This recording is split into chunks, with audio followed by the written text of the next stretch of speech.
I love Supercrawl in Hamilton. Yeah. Supercrawl is huge, and it feels like a garage party. It feels like someone blocked off a laneway between garages and is having a neighborhood thing, but it's giant. So we want to do that concept in North Bay, is what Do I'm it. hearing. Okay. That's I'm going to come and ask you to be the technical supervisor. Is that what the title is? Technical supervisor. I think there needs to be a technical consultant to figure out what the title of the.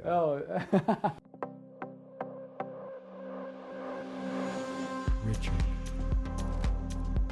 Fortin Presents. Ladies and gentlemen, in Sweet 16 today I have Peetr Nickle. Now, Peter is like a friend. He's really actually the one who helped me get things right here at the beginning. So it really is an honor for me to introduce you to the one and only truly Peetr Nickle. Thanks for coming in, man. Hey, no worries.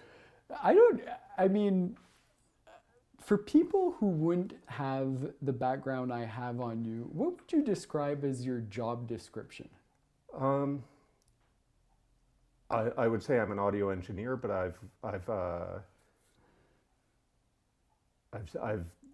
known a lot of people who are not engineers who say that, and I've been yelled at by people who have electrical engineering degrees that you can't be an audio engineer if you don't have an electrical engineering degree.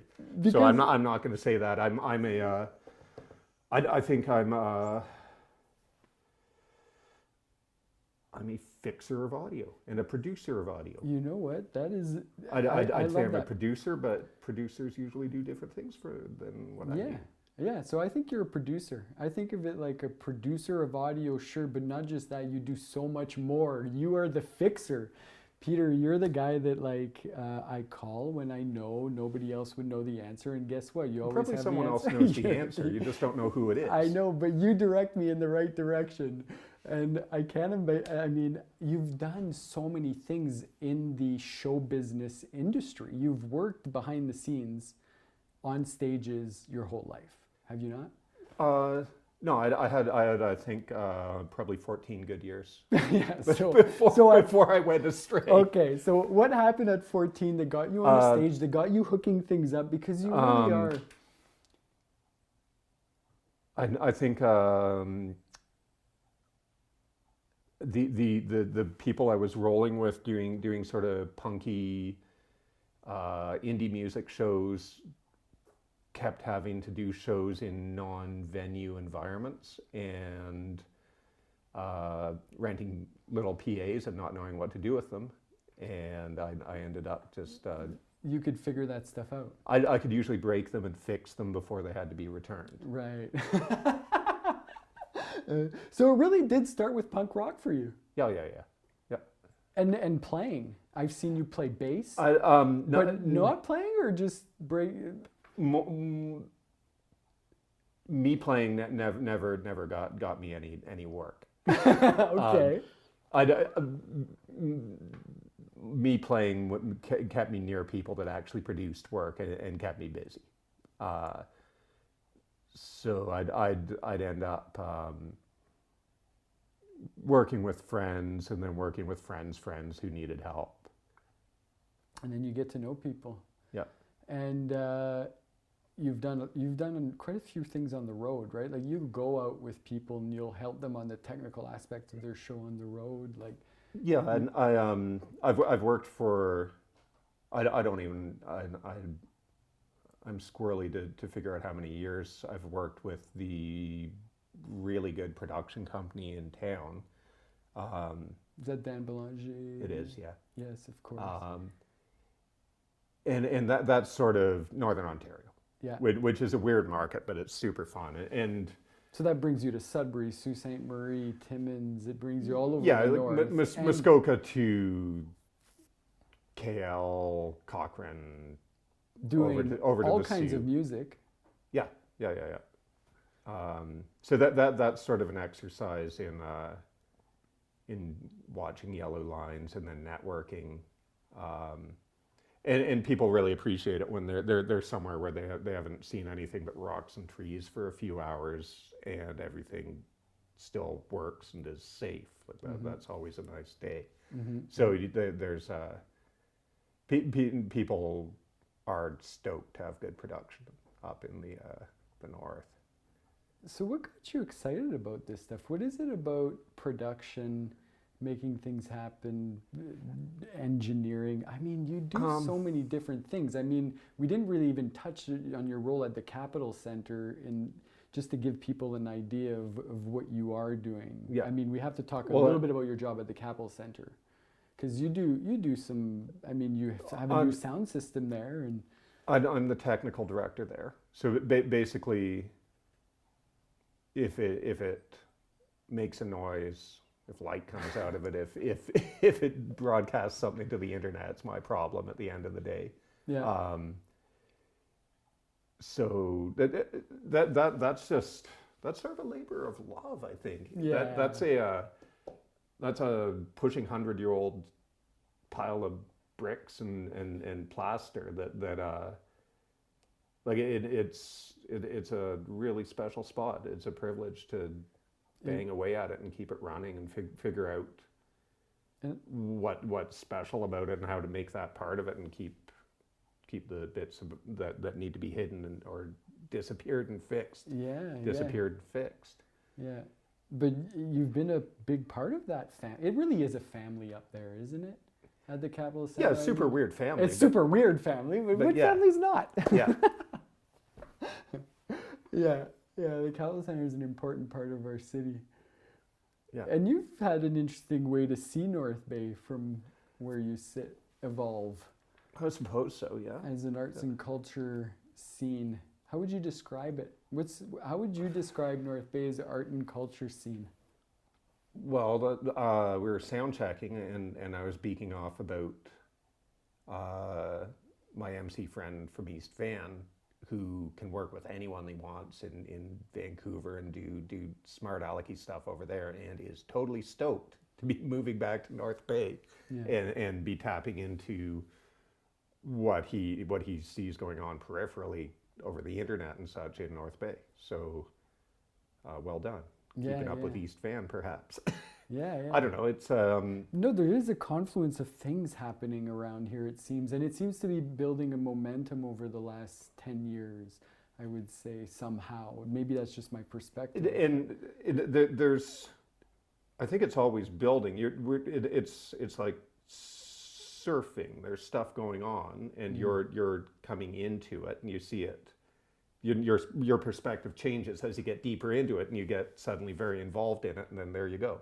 Yeah, it's true. I think we could probably corner geezers who are older than me, and they could find times when things have been doing a continuous upswell of arts and media and such, but it does feel like there's stuff going on right now, regardless. Yeah, and even with COVID, we were just talking before we're recording about COVID and how we're reacting to this and what's happening, and so how are you surviving it? How does your how are you getting by? It's the industry, but by going sideways, I guess. Yeah. This summer's actually been pretty good in that. Last summer was sort of frantic. Everything was being planned. You'd plan 6 things and shoot down 5 of them, and then the one thing that happened would happen completely different from the original conception. So that was just terrible and frantic. But I did drive-in shows all last summer. I got a lot of van time. I got to see a lot of roads, sideways out van windows. Yeah. And I ended up doing a lot of live to air or live to tape for broadcast on the interweb shows, which was that was always, if it was happening, it was sort of informal, and the smart kids at the show who had their GoPros, and all of a sudden the smart kids at the show with the GoPros are in charge, and you've got to make their production look mega pro and put it out on the internet live perfectly. Yeah. Um, In like this, yeah, right? yeah, turn about, do that. So that was sort of awesome. But that was not what I would have chosen to do last year. But that's something that Yeah. myself and a bunch of my hoodlum friends and work people can do now. Adapted to, right? Yeah. Had to adapt. I'd like you to maybe for me share with me some of the people in town that you think do some incredible things. 'Cause I'm thinking you're part of a scene that's sort of, I think there's a bunch of unsung heroes. Like I think of James, I think of people who do shows and who organize things, even annual traditions like the Bouchard party. Like there's a bunch of people around town that just make sure and show up to things and host things that it's like you don't necessarily know until you know, but once you know, there's a real community there. Well, I think especially if we're talking about resilience in COVID times, there are 3 homebrew festivals that have been really good over the years. There's been Rothfest. There's the Feronia Open, which is a fantastic opportunity for exposure. I don't know possible death by exposure if the weather's bad. So that's out by Redbridge, Feronia? Yeah. Yeah. Yeah. And there are a couple of other very, very ad hoc grassroots things like that have they should not be hidden treasures, I suppose. Yeah. They should be a little bit better known. Yeah. They would grow. Or maybe they shouldn't. Maybe they shouldn't. Maybe that's the punk part we like, eh? Yeah. Maybe you should make your own. Who can say? Exactly. Make your own festival. There's some people, I think there's some things, there are some plans I hear about and I hope for downtown North Bay and what people would like to do. A Capital Center fits into all that, I think, but to bring more people around, more people into the core of town to see, because we do have hidden treasures there. Yeah. And now that things will be reopening, I think there's maybe an opportunity to breathe some fresh life into some of these ideas. Well, I'd hope that the whole turmoil and re-examining of how one does a main street or a retail establishment carries over into thinking about what you can do culturally in that same kind of space and in a downtown. If you were a powerful politician for one day and you could do something in North Bay that would really help, what would it be? Besides launching myself into space. Yes. I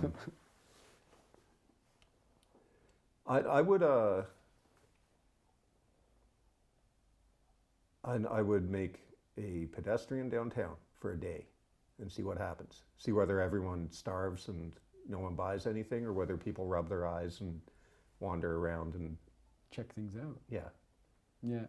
I'd say make a giant super crawl or some such thing, but just in terms of making it pedestrian, and see whether it's the worst or the best. For sure, and we have some inspiration. This weekend is the Up Here Festival in Sudbury, just down the road. Yeah. The guys kind of do shut down, I think it's Durham Street right downtown there. Yeah. So are you going to check it out this year?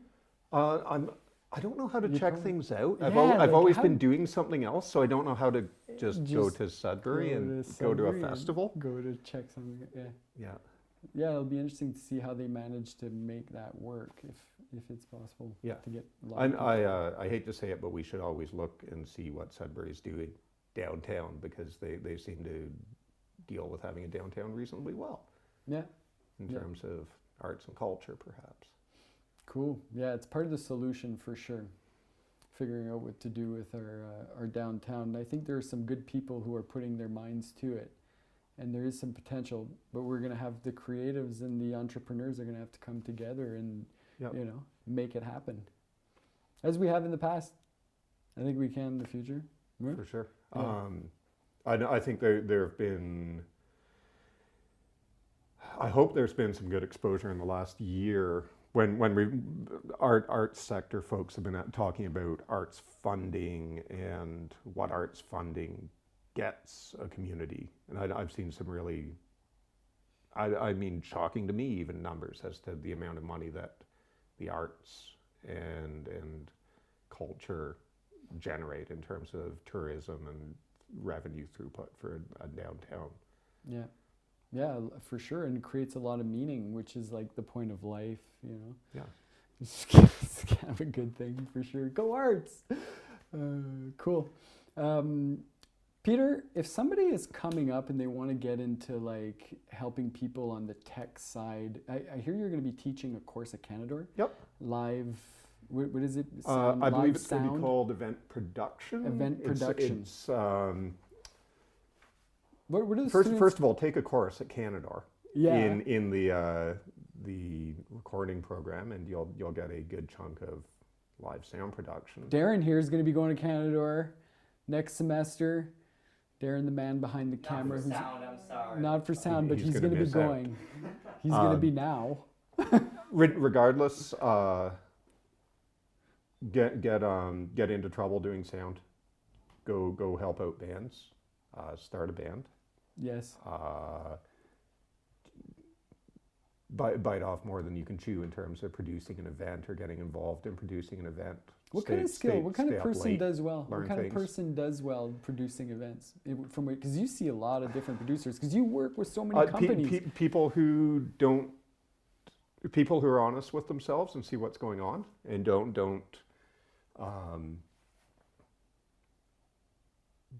take too many things for granted, and have a good handle on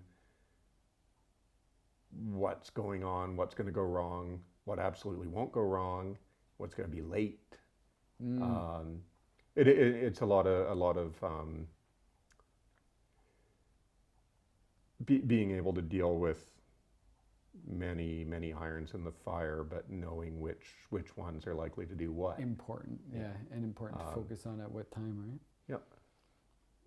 It's people who communicate effectively with folks and gather folks up that are willing to do stuff that's possibly crazy or going to take 18 hours and are motivated to do that. So Yeah, you have to be straight up with folks, and don't tell folks it's going to be easy if it's going to be hard. Honesty. It's a big thing, yeah. Mm-hmm. Well, and just in that particular aspect, don't get people on board and reveal to them how terrible it's going to be once they're on board. Who is the best producer you've ever worked with, where you were like, holy moly, these guys or gals, they really are pro, like really impressed me. Really impressed you. Companies or Companies or events? Anybody? What's an event? Because you've done so many events, Peter. You've been every event I seem to go to, I see you working behind the scenes somehow, backstage, giving a guy a guitar, fixing things. You're like in the actions, and so I just wonder, man, the insider scoop on. I have to say festival wise, I've always got a sweet spot for Festival Boreal. I trust those guys. Their bookings can be alarming. Mm-hmm. I think they've gotten to a point where I think they take a certain sort of glee in putting things on stage that may be impossible given the time frame and the physics of the real world, and I think that might be a bit of a draw for their clientele, and it always works. So cheers to Festival Boreal for pulling that off. Yeah. I love Supercrawl in Hamilton. Yeah. Supercrawl is huge, and it feels like a garage party. It feels like someone blocked off a laneway between garages and is having a neighborhood thing, but it's giant. So we want to do that concept in North Bay, is what Do I'm it. hearing. Okay. That's I'm going to come and ask you to be the technical supervisor. Is that what the title is? Technical supervisor. I think there needs to be a technical consultant to figure out what the title of the the technical supervisor should really be. Darren, you're going to be the title consultant, okay, for this festival. See, I'm building the team already. Yeah. Just Thanks be straight up with Darren about what it's going to involve. It's going to be be a 18 years worth lot of work. acronyms. Yeah. Cool. Thanks for coming in, man, and sharing a bit of No worries, like your always. know-how. Is there anything else that we should like make sure people know about right now coming up, like in Always life? remember all the things that you're going to need to talk about. Figure out a mnemonic so that you remember them, because otherwise everything stops rolling and you remember when the camera stops rolling. That's what I'm going to do. Yeah. today. Why didn't we talk about So this? don't do what Why Donnie didn't we don't say does this? do. Yeah. Don't do what we're doing. Thanks for checking in, guys. That was Peetr Nickle. You want to get in touch with him, it's impossible, actually. I don't think you have a Facebook. I don't think you No, have an never. Instagram. I don't think There- you have... there's- How do people get in touch with you if they're looking for your expertise? They need usually a fixer. they if corner, you need a fixer. They corner one of my friends, and I think it's a network what of you're filters. giving me? Okay, everybody, contact me, and I'll get you to Peter if you need to get a hold of him for sure. If you're worthy, yeah, Richard if you're worthy. will filter it That's out. right. That's what I'm counting on. I'm assuming you're worthy if you want to talk to him, because you're not going to waste his time. Thanks for coming in, man. There's no time really wasting. appreciate it. And thanks for helping me out. Like, the truth is, Peter also, so here's the true story about this room we're in right now, to give you a little background. You go to a fancy engineer and they're like, yeah, we've built sound rooms, and they give you a little sketch of what you should do. And then you say, I'm going to go talk to somebody who actually does things with sound and works with sound. And I bring him the sketch and I say, Peter, what do you think of this? And Peter looks at it and says, no, I think I would do this. And he tweaks it all up. So Richard goes back to the fancy architect and says, this is what Peter told me to do. What do you think of that? And the architect looks up and says, genius, of course you should have done that. And I just think like, well, I think the architect was just testing you. Yeah, he was testing Probably me, a but you test. passed the test. So I'm really happy I brought my homework to Peter when it came to like designing this sound booth here at Sweet 16, because he really has helped me out from the beginning. And you really do have all the answers, come on, or know somebody who has the answers for the technical stuff. I can usually text someone while I'm pretending to think about it. Right. That's probably what it And they comes probably down to. owe you a favor. Yes. That's That's the key. So yeah, check Peter out through me. See you later, folks. Thanks for checking in. Bye.